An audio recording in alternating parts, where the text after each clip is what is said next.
Hello dear students, good morning. Hope you are fine and do your work regularly. Today we discuss last two questions of exercise 7.2 of unit 7 triangle of class 9th.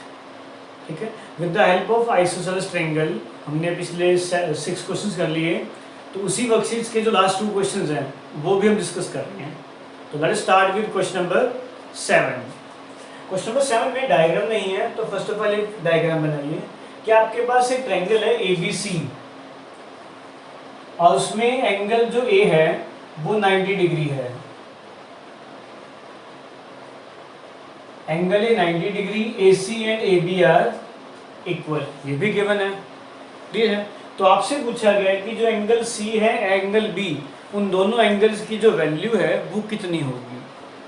ठीक है, just आपको find करना है, तो given to proof लिखने की जरूरत नहीं है, फाइंड में नहीं लिखना है. ठीक है, तो सबसे पहले मैंने ट्रायंगल यूज की. अगर डायरेक्ट आप लिखो इन ट्रायंगल ABC, आपको ये चीज गिवन है AB is equal to AC, तो आपको ये पता है कि अगर दो साइड्स इक्वल हैं ट्रायंगल में, तो दोनों के जो अपोजिट एंगल्स हैं वो भी क्या होंगे, इक्वल.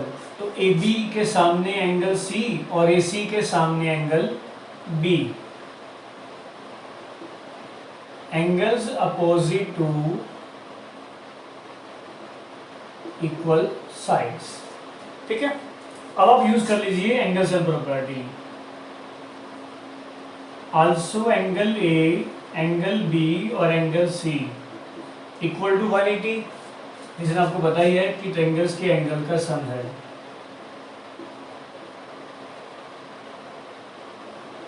ठीक है, और जो A है वो राइट एंगल है.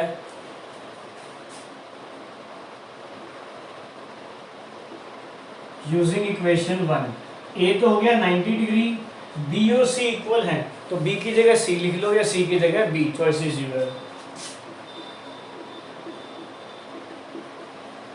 ठीक है, तो ये हो गया टू एंगल B 180 माइनस में 90. टू एंगल ऑफ B कितना हो गया 90 डिग्री, और एंगल B निकालोगे तो 90/2 45. ठीक है, तो जो B है वो एंगल 45 हो गया.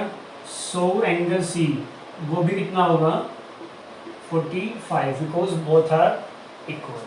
ठीक है, तो सिंपल सा क्वेश्चन था 7th. ठीक है, नेक्स्ट देखिए last question. Show that angles of equilateral triangles are 60 degree. ठीक है, आपको शो करना है, तो फर्स्ट ऑफ ऑल आपको पता होना चाहिए कि व्हाट इज इक्विलेटरल ट्रायंगल.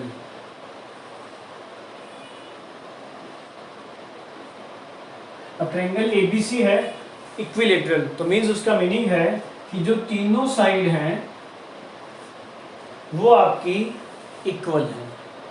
ठीक है, तो आपको शो करना है कि जो हर एक एंगल होगा, एंगल A, एंगल B और एंगल C, वो कितने के होंगे 60 डिग्री. ठीक है, तो first of all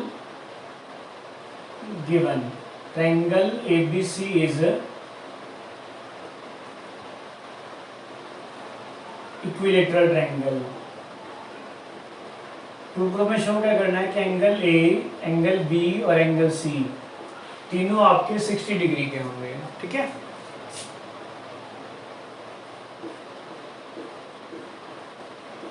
triangle ABC is equilateral, so AB is equal to BC equal to CA. आपकी जो तीनों साइड्स हैं वो इक्वल रहेंगी. ठीक है, जब 3 साइड्स इक्वल हैं तो आप 2 को यूज करके आंसर फाइंड कर सकते हो. ठीक है, तो फर्स्ट ऑफ ऑल मैं यूज कर रहा हूं. Firstly AB is equal to BC use किया मैंने. ठीक है, कि जो AB है वो BC के इक्वल है, तो अगर AB BC के इक्वल है तो उसका सामने का एंगल C, AB के सामने का एंगल, और BC के सामने का एंगल A इक्वल हो जाएगा, जिन्हें आपको पता ही है. Angles opposite to equal sides, first equation. ठीक है, सेकंड है, नेक्स्ट मैंने यूज कर लिया कि जो BC है वो CA के इक्वल है. मतलब first two and last two को यूज करता हूँ मैं. तो BC के सामने का एंगल A और सी के सामने का एंगल बी, ये भी इक्वल होंगे, angles opposite to equal sides. ठीक है, अब इन दोनों को अगर आप कंपेयर करते हो फ्रॉम इक्वेशन 1 एंड 2, मीन्स जो सी है वो ए के इक्वल है और जो ए है वो बी के इक्वल है। तो इसका मतलब क्या हो गया कि जो आपके तीनों एंगल हैं वो क्या हो गए, इक्वल। अब यूज कीजिए एंगल सम प्रॉपर्टी और लास्ट में आपका आंसर है। Also angle A plus angle B plus angle C equal to 180